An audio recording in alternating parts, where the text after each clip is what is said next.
Oke, jadi strategi consumer and sales management ini posisinya kalau misalnya kita ngelihat di framework yang kita udah sering banget highlight ya, itu nggak kelihatan di sini. Di mana kira-kira ada apa namanya customer and sales management. Kita hanya ngelihat mungkin paling mentok di situ ada positioning ya. Ada positioning, di situ di dalamnya ada 4Ps gitu ya, marketing mix, atau mungkin kalau biasa ditambah jadi 7Ps, boleh. Ada products, price, promotion, people, place gitu. Di situ aja gitu kan. Nah, cuman kalau misalnya memang kita kulik lebih dalam lagi, di bagian promotion ya, di bagian promotion, kalian kan kenal yang namanya yang kita lihat sekarang kan marketing mix gitu. Ada yang namanya juga promotional mix gitu. Jadi ada yang memang lebih ke promosi. Jadi yang di promosi itu juga ada beberapa komponennya ya, ada banyak komponennya. Dan di situ salah satunya adalah seperti ya promosi itu sendiri, seperti iklan, dan kemudian sales dan sebagainya. Nah, kita mungkin bisa masukin sebagian di situ gitu ya. Tapi di sisi lain memang dalam hal sales ini memang jadi bagian dari implementasi ya. Implementasi kan ada di sini gitu ya. Di implementasi yang ya hand in hand ya sama 4Ps sama yang di marketing mix-nya tadi gitu. Jadi lebih ke situ sih fungsi sales dalam sebuah perusahaan gitu. Nah, makanya kita kan sering gitu ya, sering secara personal mungkin kita juga sering gitu ya, oh kuliah apa? Kuliah marketing gitu, oh jadi sales gitu. Nah, kita kan sering ngedengar kayak gitu. Jadi ada keterikatan yang sangat besar antara marketing dan sales itu sendiri. Dan kenapa jadi sales ini juga jadi bagian penting di bagian dari strategi marketing kita gitu ya. Nah, itulah yang pengen kita lihat di bahasan kali ini gitu ya. Nah, mungkin sebelum masuk terlalu dalam gitu ya, untuk bisa ngasih gambarannya, konteksnya kayak gimana sih sebenarnya gitu.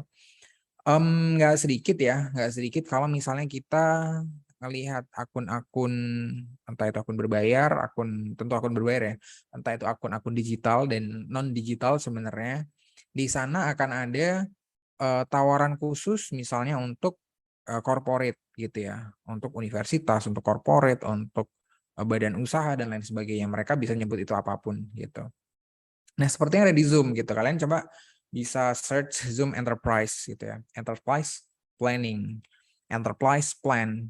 Harganya itu berbeda dengan Zoom yang biasa kita pakai gitu kan. Kalau misalnya kita pakai secara sendiri gitu, oh harganya mungkin beda kalau misalnya yang pakai itu adalah dari enterprise. Kayak misalnya yang sekarang kita pakai itu adalah Zoom dari UNS. UNS bayar berapa? Kita nggak tahu ya. Mereka nggak bakal reveal sebenarnya dari angkanya. Cuman kita bisa pastikan bahwa UNS kalau bayar gitu ya pasti dapat nilai yang berbeda dengan kalau misalnya kita langganan sendiri secara langsung ya, beli akun Zoom-nya secara langsung gitu ya, nggak lewat Shopee. Jadi akan berbeda pricing-nya, plan-nya, nggak hanya dari sekedar harganya tadi ya, tapi juga fasilitas-fasilitas yang bisa kita pakai di situ. Makanya ini cuma salah satu, cuma ada beberapa sih yang saya sempat screenshot di sini yang nggak banyak ya. Jadi ya di sekitar itu gitu ya, di situ-situ aja. Nah, makanya kalau misalnya di sini kita bisa ngeliat nih konteks sales gitu ya. Plus 1 888 sekian dan seterusnya. Pertanyaannya adalah kalau misalnya kita telepon di nomor itu, siapa yang akan ngejawab gitu. Apakah yang pertama adalah bot gitu ya. Selamat datang di Zoom gitu ya. Which is probably not gitu ya. Yang kedua adalah yang ngejawab adalah customer service, juga probably not gitu. Dan siapa yang kira-kira? Ya di situ yang dijelasin di situ yang sesuai dengan kata-katanya adalah bagian sales. Nah, mereka bagian sales ini yang nanti ngelayani kita gitu ya. Oke, butuhnya gimana, Pak? Gitu ya. Butuhnya untuk berapa orang gitu. Kemudian size dari masing-masing account-nya itu berapa gede gitu kan. Ada mungkin yang sampai 300 partisipan gitu ya. Ada mungkin yang lebih dari itu misalnya 1000 partisipan dan lain sebagainya. Jadi itu yang akan mereka tanyain, akan mereka lihat. Nah, di sini akhirnya kita ketemu sama orang yang namanya orang sales gitu ya. Dan ini lebih ke B2B ya. Jadi kalau misalnya yang B2C pun kita juga ketemu sebenarnya dengan sales eksekutif ya. Kita ketemu dengan orang yang jualan produk ke kita. Itu kita juga ketemu dengan mereka. Tapi yang di konteks ini adalah sales untuk apa namanya? Produk yang B2B gitu. Untuk bisnis yang untuk bisnis to bisnis gitu. Yang memang sales dan account management di sana itu lebih bersifat strategis, lebih bersifat penting gitu ya. Kita akan lihat nanti account itu apa maksudnya di sini. Apakah akun-akun biasa gitu ya? Tentu bukan gitu ya. Apakah akun Netflix, akun Gmail dan lain sebagainya? Bukan itu yang dimaksud. Makanya kalau misalnya kita kerja gitu ya, kita udah mulai kerja nanti, misalnya mau apply, akan ada beberapa posisi yang kita bisa masuk gitu ya. Nah, salah satunya adalah yang kita sebut dengan account executive dan account manager gitu. Atau ada kalau misalnya di bank itu kalau nggak salah account officer gitu ya.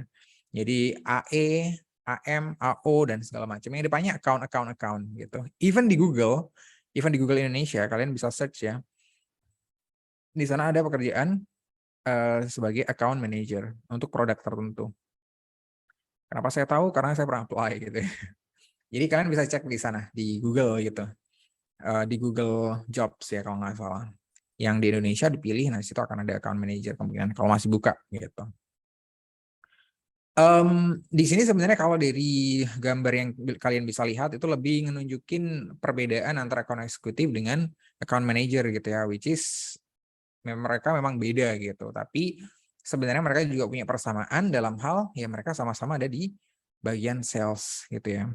Ada di bagian sales. Apakah mereka di sebuah perusahaan itu lantas disebut, oh, kamu orang sales itu? Belum tentu, tergantung dari perusahaannya ya, sebesar apa perusahaan mereka. Bisa jadi itu fungsi yang dipisahkan gitu ya.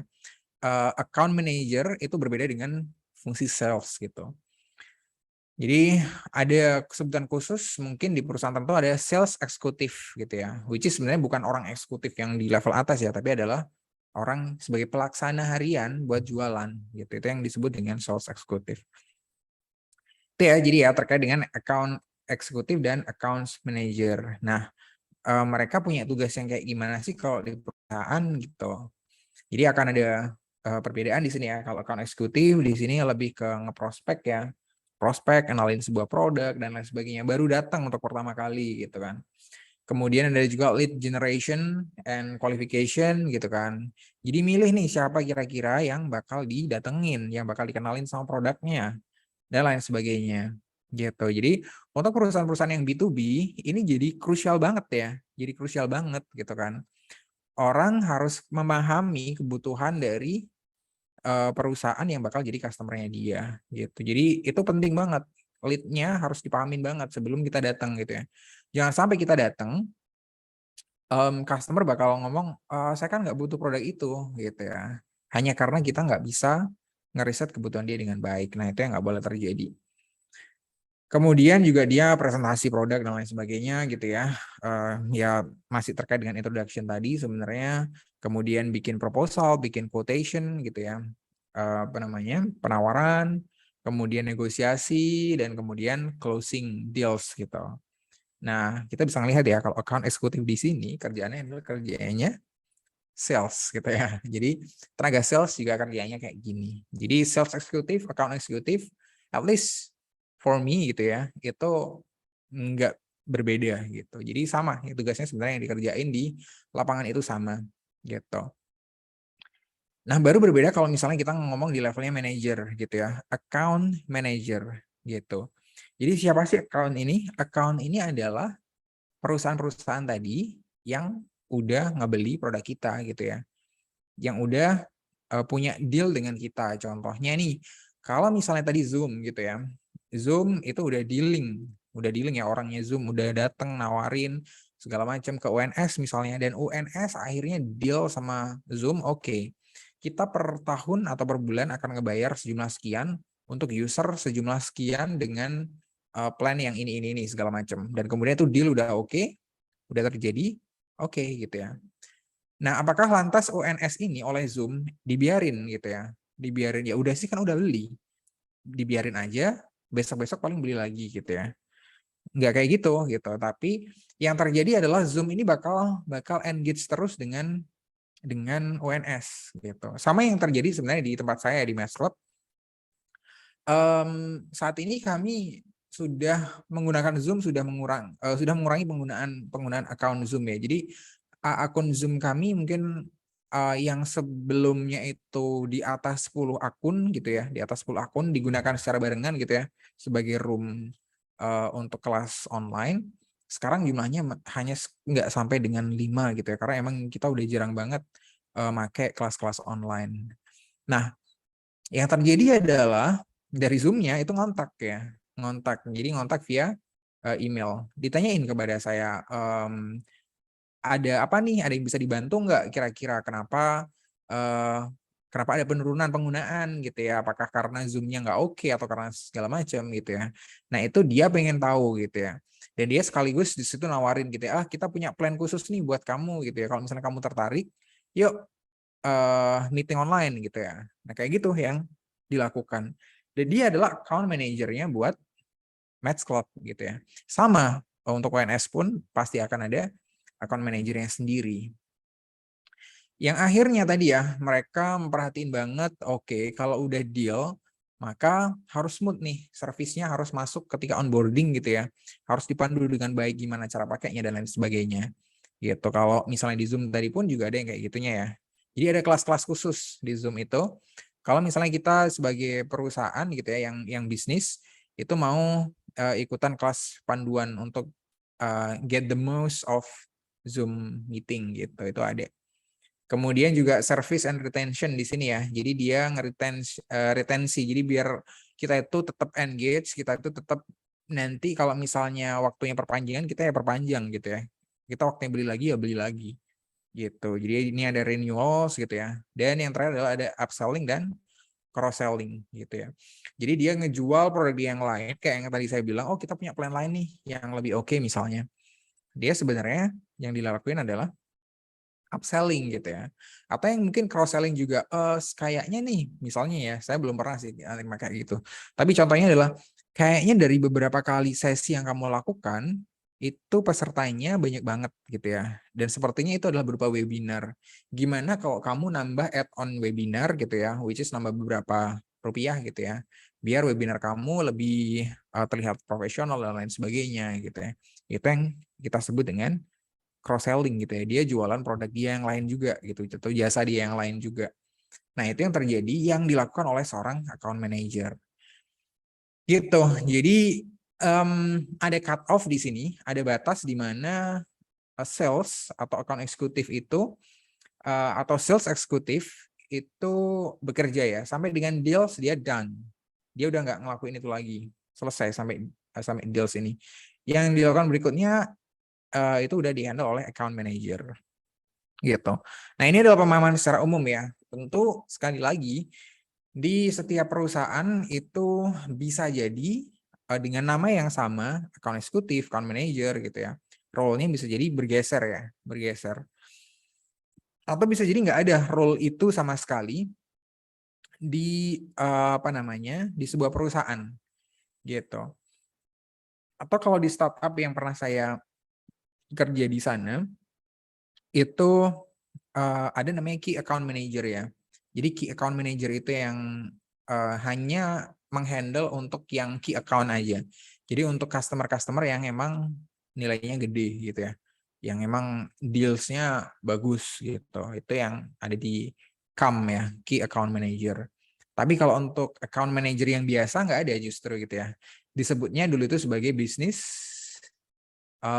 development gitu ya, BD. Business development kerjanya di tempat saya dulu gitu ya. Dari yang account eksekutif di sini sampai dengan yang di sini. Jadi panjang. Jadi emang kerjaan 2 orang ini dihandle sama 1 orang sekaligus gitu. Kalau di business development yang tempat saya kerja tentu ya di masing-masing startup juga ada role-role business development. Cuman sekali lagi role-nya itu bisa jadi punya fungsi yang berbeda di setiap perusahaannya. Karena terserah ya, karena terserah dari tiap-tiap perusahaan dong. Tapi at least ada hal yang ada benang merahnya nih, ada hal yang sama di antara role yang satu dengan role yang lain dengan nama yang mirip gitu. Jadi please nggak usah bingung nanti ya. Nah, kalau nggak salah saya juga pernah nyampein kalau kalian apply itu please dilihat banget responsibility-nya apa, tugasnya ngapain nanti gitu. Jangan sampai salah gitu. Kan bisnis development harusnya kayak gini. Ya terserah yang ngasih kerjaan dong gitu kan. Kalau yang ngasih kerjaan udah state mereka kerjanya A, B, C, D, E sampai Z, ya udah itu yang bakal dilakuin gitu ya. Nggak punya pilihan lain. Kalau kita mau apply ke sana gitu. Gitu ya, sampai bagian ini ada yang mau share atau mau nanya, boleh? Belum? Belum ya.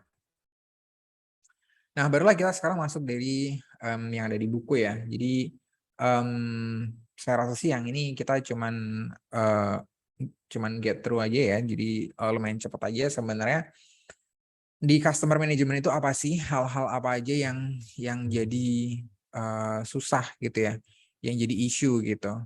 Jadi mulai dari yang pertama kita ngeprioritasin gitu ya strategic sales capabilities gitu. Artinya sales capabilities sama ya kayak kita ngomong dulu di awal banget itu terkait dengan marketing capabilities gitu. Kalau kita punya kemampuan, kita punya sumber daya, itu nanti diarahkan kemana sumber dayanya gitu. Jadi jangan sampai kita jualan ke tempat yang salah, ke orang yang salah, ngeprospek orang yang salah dan lain sebagainya.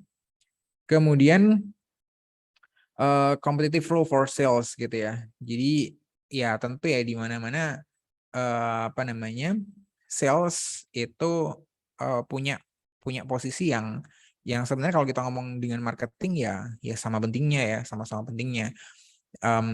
Dan di tiap entitas bisnis mereka juga pasti punya tenaga yang strong di bagian sales gitu ya. Walaupun mungkin ada beberapa perusahaan yang mereka minim di sales gitu, tapi mereka gede mungkin di marketingnya, gede di promotion dan lain sebagainya. Cuman di salesnya enggak gitu. Atau ada juga yang sebaliknya gitu ya, marketingnya enggak ada, tapi salesnya kenceng gitu. Contohnya apa? Contohnya kalau ada orang jualan apa ya, kayak misalnya sandal-sandal atau sabuk gitu ya, datang-datang ke rumah-rumah gitu kan.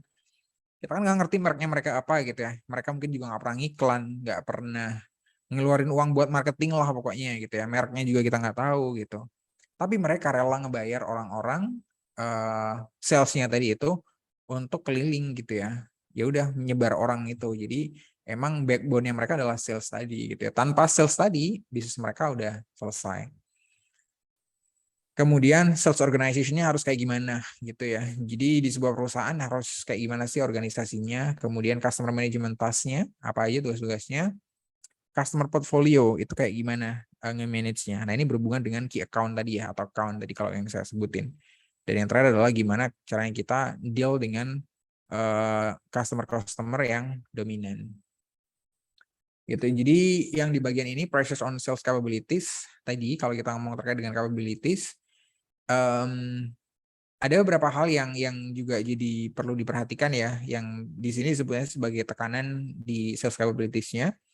Jadi customer relationship-nya gitu ya, itu jadi sekarang lebih demanding gitu kan. Orang sekarang jadi kayak lebih pengen dilayani gitu ya daripada sebelum-sebelumnya gitu. Karena kan orang juga punya banyak pilihan sekarang ya.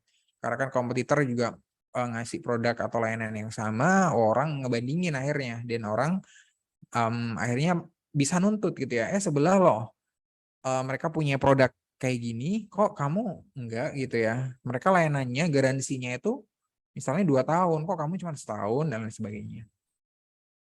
Kemudian customer sophistication and complexity ini barusan yang saya jelasin sekalian ya, demanding tadi itu. Kemudian trends to commoditization. Nah, kalau commoditization itu tentu ya tadi, kalau misalnya ada barang-barang yang nggak ada brandnya, barang-barang yang nggak pernah dikasih brand, marketingnya nggak ada gitu ya mungkin. Jadi barang-barangnya sekedar kita dinilai intrinsik barangnya ya, dinilai value fisik dari barang itu tadi. Dan yang kemudian ada corporate expenditure constraint gitu. Nah, kita harus melihat seberapa perusahaan itu mau beli produk atau service kita gitu. Jadi itu harus kita lihat banget. Ini saya kira nggak terlalu apa ya, konsepnya sih konsep yang basic menurut saya. Cuman sales organization itu ditekan sih sebenarnya, dia itu ditekan oleh ada customer demand di situ kayak tadi yang udah kita bahas. Kemudian di situ ada marketing strategi gitu ya. Which is sebenarnya saya nggak ngelihat itu sebagai sebuah tekanan ya. Karena marketing strategi harusnya justru nyatu hand in hand sama sales organization gitu. Sales organization tinggal ngelihat aja, oke, strateginya kayak gini, kita harus ngelakuin kayak gimana. Dan sama di saat yang sama, sales organization juga bisa ngasih input terkait dengan marketing strateginya itu harusnya kayak gimana gitu. Kemudian ada productivity initiative dan directional gitu. Nah, ini yang kita sebut dengan strategic sales organization gitu ya, atau kadang disingkat SSO gitu di bukunya si Hooley gitu kan. Jadi strategic sales organization itu terdiri dari beberapa elemen penting di sini ya. Kalau kita bisa lihat di situ ada 5 gitu. Dari mulai yang pertama adalah infrastructure ya. Infrastructure di situ adalah jadi gimana caranya Salesforce itu di align Salesforce-nya dengan strategi di marketingnya tadi itu gitu. Jadi kita akan melihat ya di perusahaan yang berbeda-beda sangat-sangat kompleks sebenarnya kalau kita ngomong terkait dengan sales organization ini gitu ya. Mulai dari strukturnya itu sendiri sampai dengan kompensasi misalnya kalau kita ngomong kompensasi sampai dengan gimana seorang sales itu dibayar gitu kan. Atas dasar apa seorang sales itu dibayar. Itu dari banyak perusahaan akan punya banyak versi dan kriterianya masing-masing gitu ya. Yang kita nggak bisa generalize di sini. Kemudian yang berikutnya adalah internal marketing, selling the customer to the company gitu. Jadi ini nanti akan dibahas gitu ya. Jadi mungkin saya nggak akan ngebahas ini dulu. Kemudian integration, jadi dari fungsi-fungsi itu nggak apa ya, nggak ada gap gitu ya. Jadi antara function yang ada di dalam sebuah organisasi itu nggak ada gap gitu.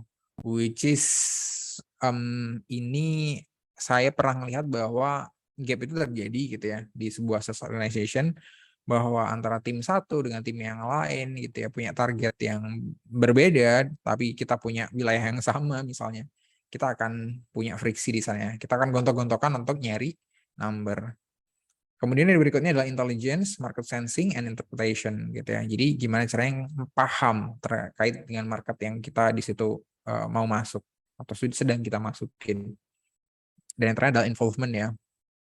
Involvement di strategic decision making gitu. Jadi kenapa ini jadi penting ya involvement ini? Karena orang yang paham terhadap concern dari customer-nya adalah tadi ya, adalah account executive dan account manager gitu. Kalau misalnya account manager, kalau udah deket gitu, kayak misalnya dari Zoom, udah ada yang ONS gitu ya, orangnya udah ada yang ONS. Misalnya saya diberi tanggung jawab oleh ONS untuk jadi LO dengan Zoom gitu ya, pasti udah deket dong. Pasti komunikasi saya dengan Zoom pasti banyak.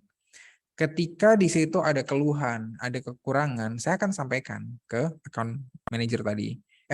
Zoom sekarang kok gini ya gitu ya. Kok nggak nyaman misalnya dipakainya karena sering error misalnya gitu ya. Atau misalnya saya butuh fitur khusus nih buat kelas online di lingkungan universitas yang kriterianya kayak A, B, C, D, E gitu ya. Ya saya bisa sampaikan ke mereka gitu ya. Saya bisa sampaikan ke tim account manager tadi.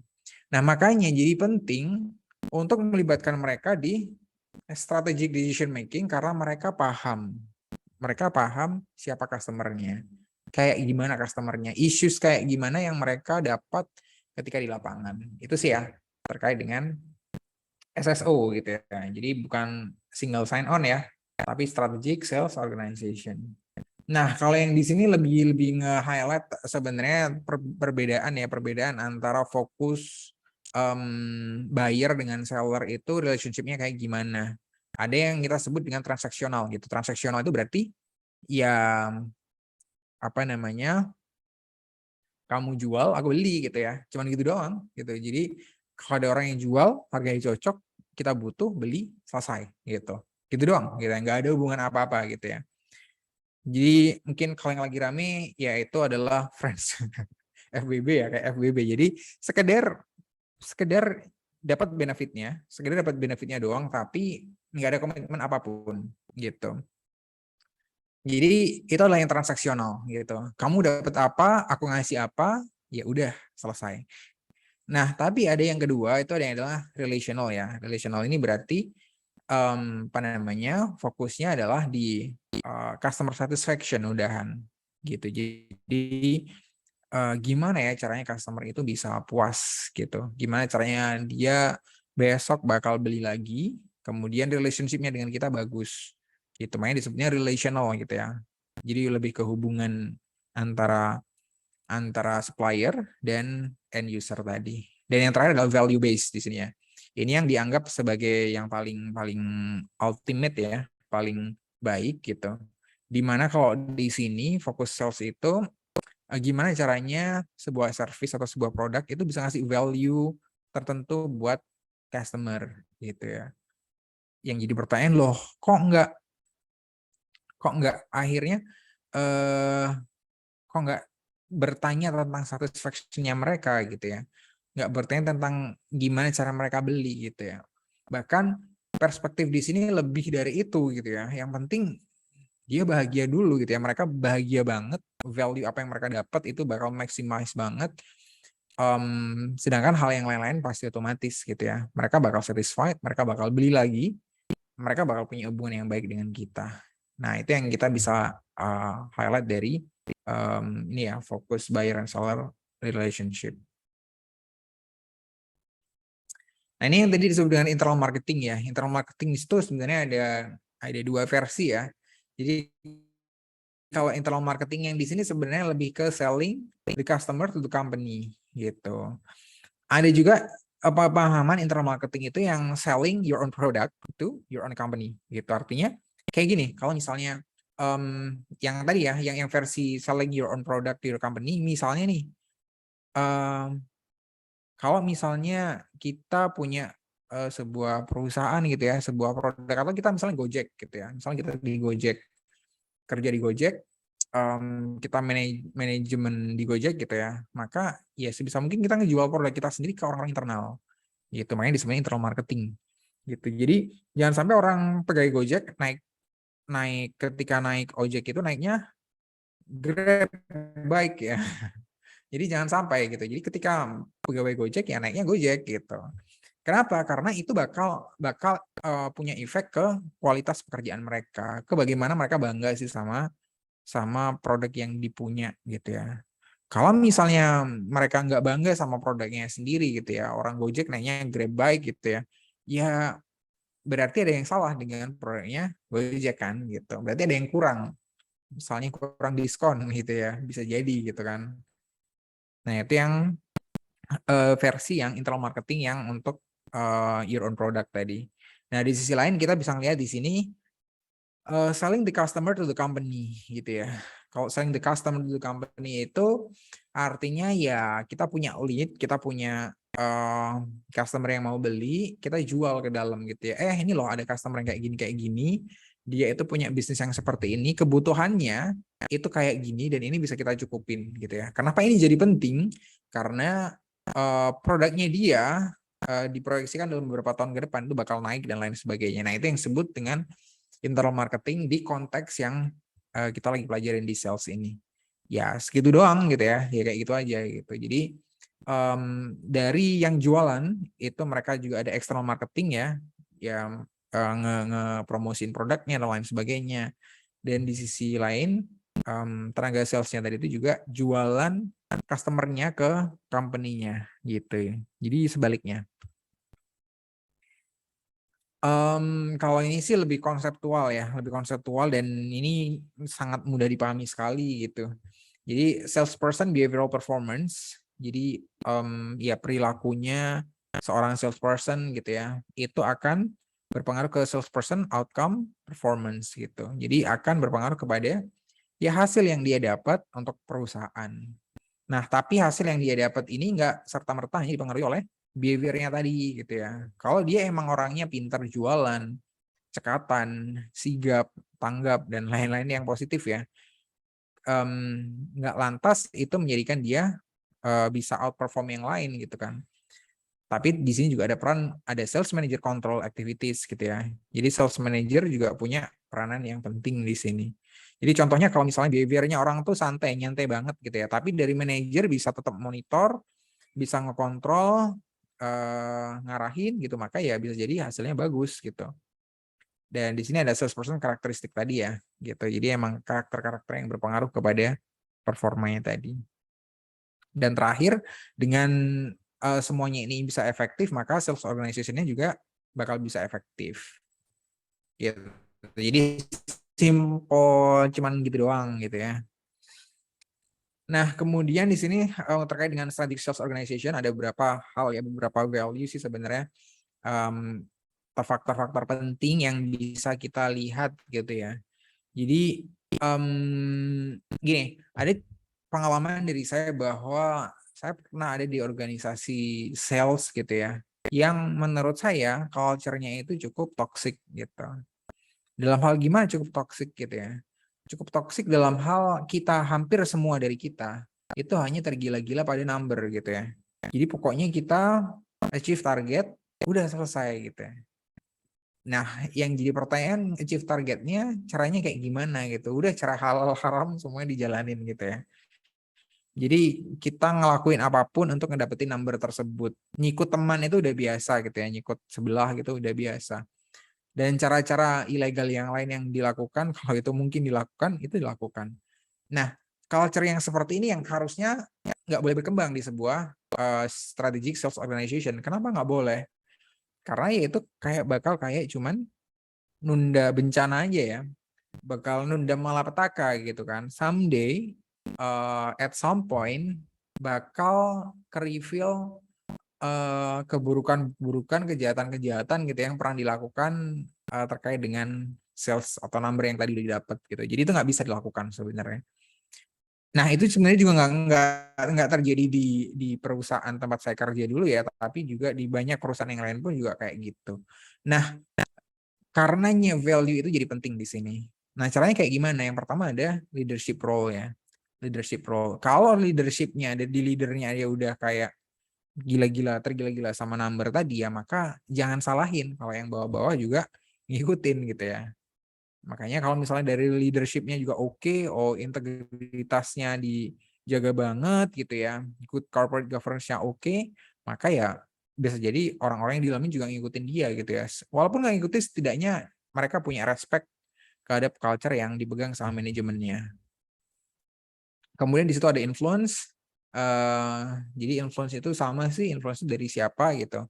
Ya leadership juga punya peranan yang sangat penting di situ ya. Nah makanya tadi saya juga nyebut ada elemen yang namanya integritas gitu. Jadi ethical and social responsible. Jadi orangnya itu udah punya tanggung jawab terhadap apa yang dia kerjakan sendiri gitu ya secara etis.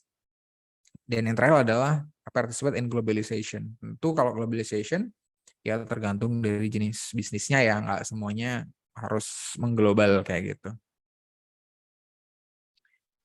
Nah, ini tadi kalau kita ngomong terkait dengan customer portfolio gitu ya, mungkin beberapa dari kalian udah pernah dengar sebelumnya terkait customer portfolio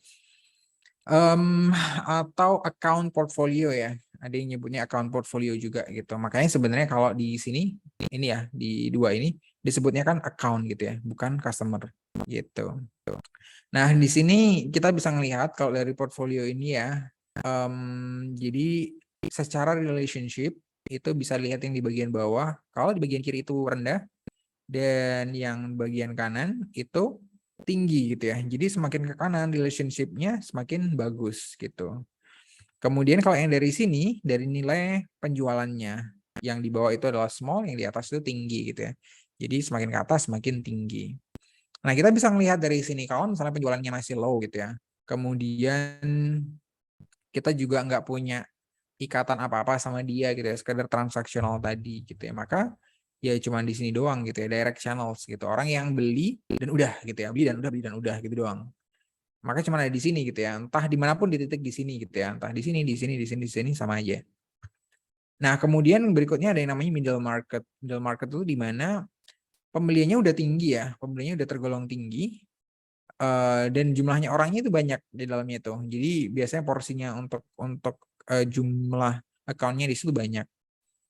Sedangkan mereka juga udah membutuhkan high atau relational ini ya service ya atau produk gitu. Jadi mereka lebih membutuhkan customer service yang baik, mereka membutuhkan garansi yang baik dan segala macam gitu ya. Ada hubungan antara pelanggan dengan penjual gitu ya.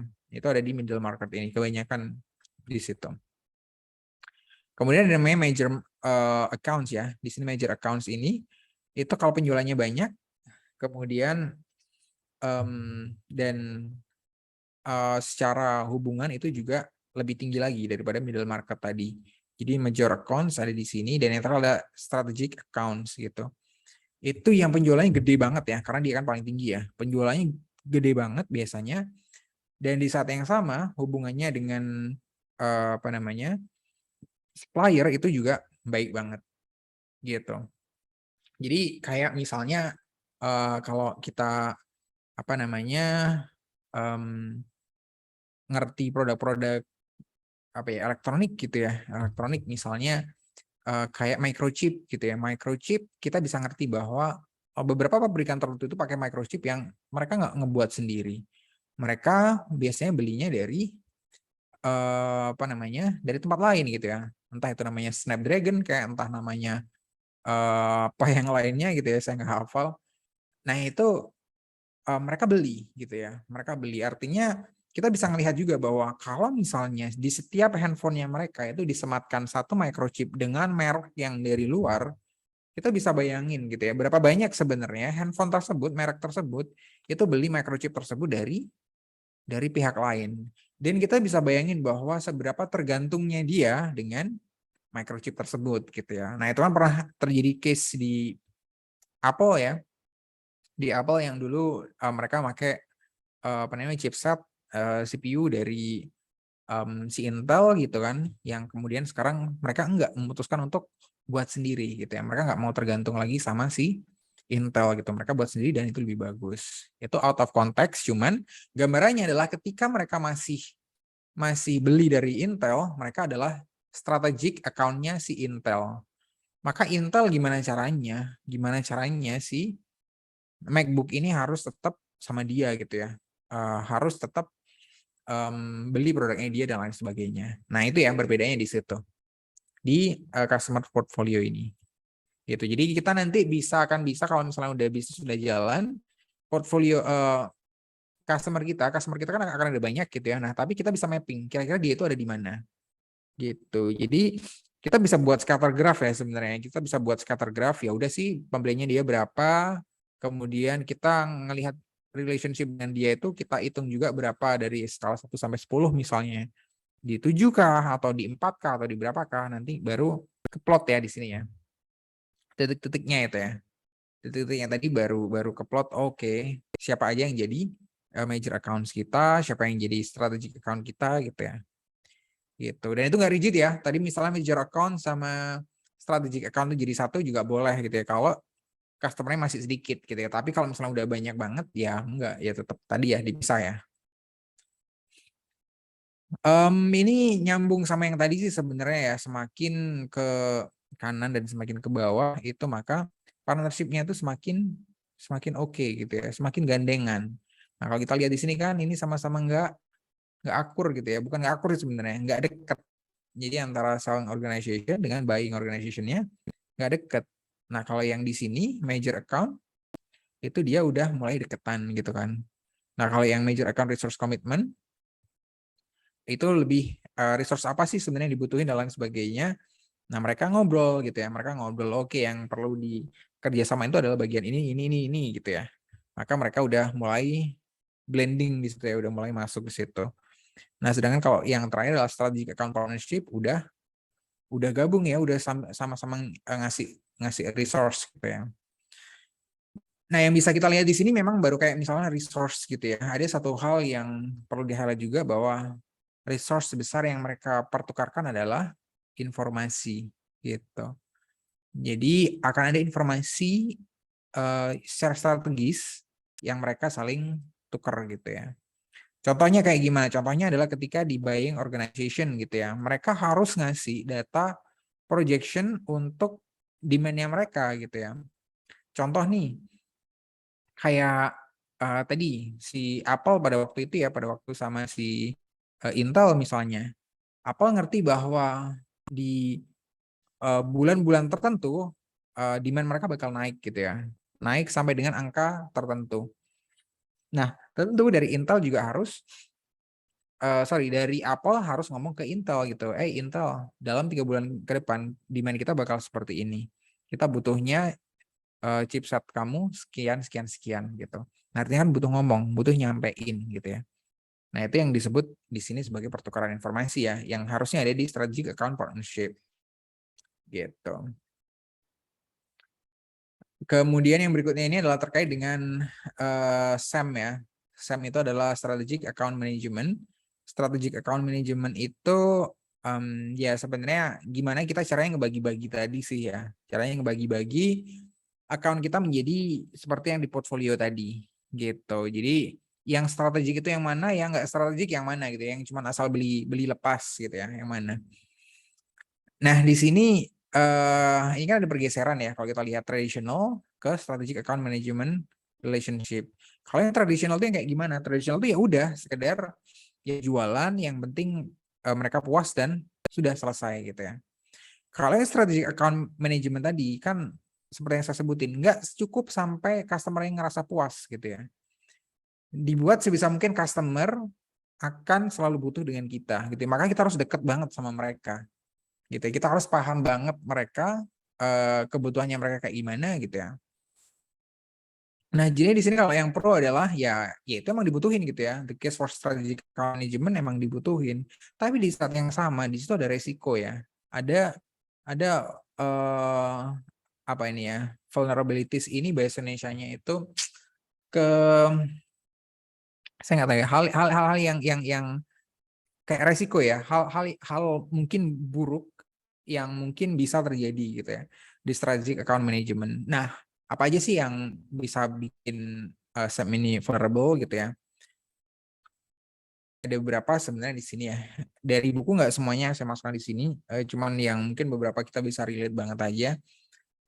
Jadi bisa jadi kita ketika misalnya kita nge-build sebuah strategic partnership, itu kan kita pasti butuh investment gitu ya.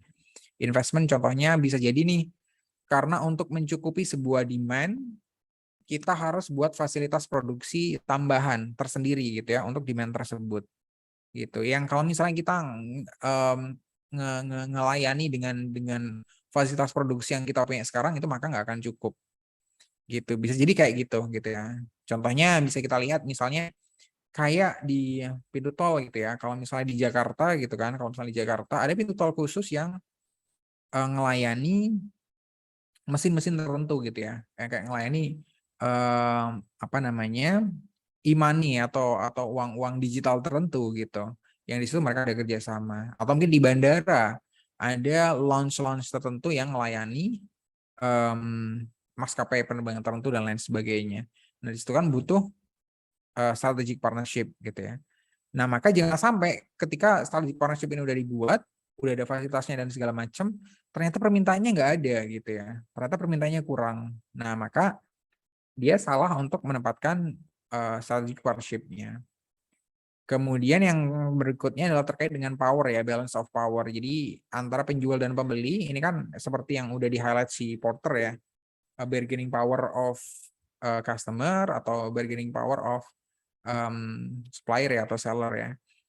Jadi gimana balance of power dari buyer sama seller tadi gitu. Apakah imbang ataukah enggak gitu ya. Itu relate sama yang berikutnya ya, real buyer relationship itu sebaik apa sih mereka ya, seberimbang apa hubungan antara kedua belah pihak gitu. Apakah pihak yang satu lebih menentukan dari pihak lain gitu ya. Misalnya kayak tadi di saat awal mungkin ketika Apple itu butuh untuk Mac-nya mereka, untuk MacBook ya, butuh dari Intel di awal-awal, maka mungkin bisa jadi ya, saya nggak ngerti apa yang terjadi sebenarnya, cuman bisa jadi si MacBook itu, si Apple maksudnya, itu rely banget sama Intel. Dia harus nurut banget sama Intel gitu ya. Nah, tapi ketika produknya si Apple ini kenceng, udah laris banget dan segala macam, maka dia punya bargaining position jadinya gitu kan ke Intel.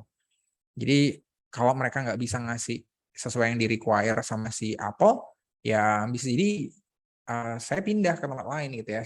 Bisa jadi saya ambil dari manufacturer yang lain, atau bisa jadi saya buat sendiri. Which is itu yang dilakukan sama si Apple gitu ya. Dia buat prosesor M1, dan yang akan keluar nanti adalah M2. Gitu kira-kira ya. Itu sama tadi ya, berkaitan juga the risk of dependence gitu. Ada resiko bahwa kita tuh kalau misalnya kita terlalu tergantung gitu ya. Sama ya kayak kalian kalau tergantung sama orang lain gitu kan. Nah, kalau orang lain ninggalin kalian jadinya kan ya itu resiko buat kalian kan jadinya. Kemudian the case for strategic account investment gitu. Jadi strategic account investment tadi agak mirip sebenarnya dengan yang pertama gitu ya. Jadi untuk nentuin strategic account itu yang mana aja gitu dan kita invest di sana itu juga ada resikonya. Kemudian customer relationship requirements ini ya. Ini yang tadi menjadi permintaan dari customer itu apa aja sih gitu. Makanya sebagai supplier ya perlu banget untuk bisa paham banget apa yang di require ya sama si customernya. Dan yang terakhir adalah kita mungkin atau banyak orang gitu ya percaya bahwa SAM ini strategic account management itu gampang diimplementasiin, which is enggak gampang gitu ya. Kenapa nggak gampang? Karena yang pertama tadi, untuk bisa mendapatkan informasi yang proper dari sebuah perusahaan, dari customer kita atau calon customer kita butuh kedekatan, butuh proses banget untuk bisa sampai sana. Nggak tiba-tiba kan kita nawarin produk, oh dia mau beli banyak, kita langsung deket gitu ya, langsung kayak akrab banget gitu ya, enggak gitu ya. Kita butuh waktu untuk ngelakuin itu.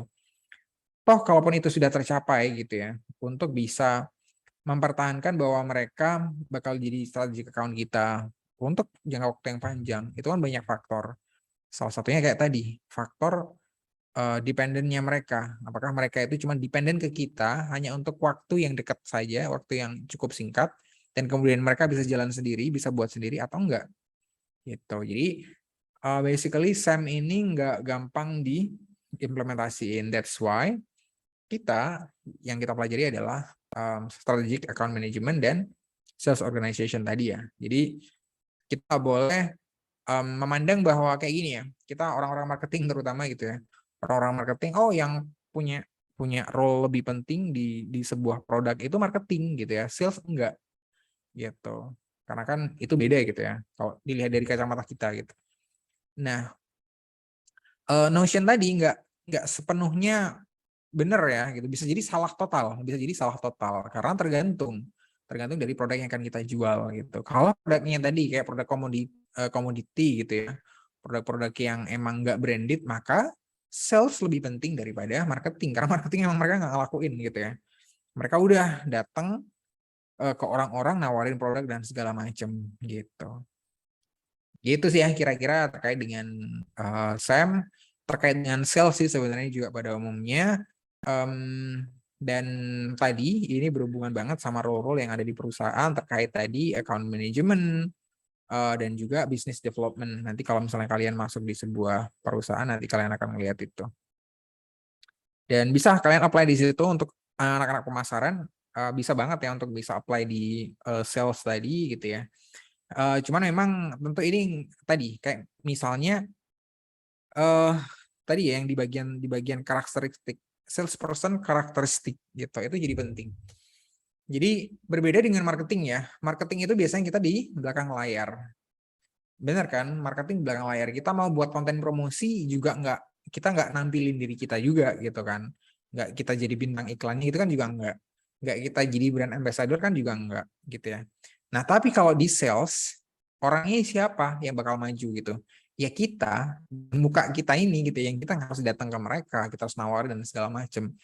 Karenanya skill komunikasi kita terutama itu jadi penting banget gitu ya. Jadi sangat-sangat penting. Jadi please be aware kalau misalnya mau apply di role yang seperti ini, itu adalah challenge yang besar yang kalian harus hadapi nanti gitu ya. Bukan berarti kalau misalnya komunikasi kalian sekarang belum oke banget itu kalian nggak bisa apply di sana, enggak gitu ya. Tapi sebaliknya justru kalian akan belajar banyak di sana gitu ya. Kayak misalnya hal-hal kecil gitu ya yang pemalu gitu ya. Which is saya sebelum ada di BizDev dulu ya, business development, orangnya juga males sih kalau misalnya harus yang jualan-jualan gitu ya, nawarin-nawarin produk dan segala macem. Cuman ketika itu udah jadi kerjaan kita di BizDev gitu ya, nggak ada lagi yang namanya malu, itu urat saraf itu udah, urat malunya itu tadi udah dipotong habis gitu ya, kayaknya udah nggak, harus ke sana ya berangkat ke sana, harus ngomong kayak gini harus ngomong kayak gini gitu. Jadi kemampuan komunikasi kita jadi sangat penting gitu. Itu bisa dikonsider ya nanti kalau misalnya kalian mau take role as biz dev atau as account manager atau account eksekutif setidaknya gitu ya. Sama kalau kalian lihat orang-orang jualan-jualan nawarin segala macam kan, ya ada yang kayak pemalu-pemalu gitu ya, ada yang emang udah lihai banget, udah baik banget komunikasinya untuk nawarin sebuah produk kita. Itu sih ya kira-kira yang bisa saya sampaikan terkait dengan sales ini. Apa namanya, key takeaways-nya adalah tadi ya, bahwa sales itu punya peranan yang sangat krusial di suksesnya sebuah produk gitu. Jadi nggak bisa kita ngelihat bahwa marketing saja dengan konsep marketing dan strategi dan 4Ps itu di situ aja udah cukup, nggak gitu ya. Jadi di sana ada sales yang terus bergerak siang dan malam gitu ya. Jadi mostly emang orang-orang sales kayak gitu. Jadi mereka bakal nyari number gimana dimanapun dan gimana pun gitu. Oke, itu aja dari saya untuk malam ini. Silakan kalau misalnya ada yang mau share something atau confirm, nanya, silakan banget.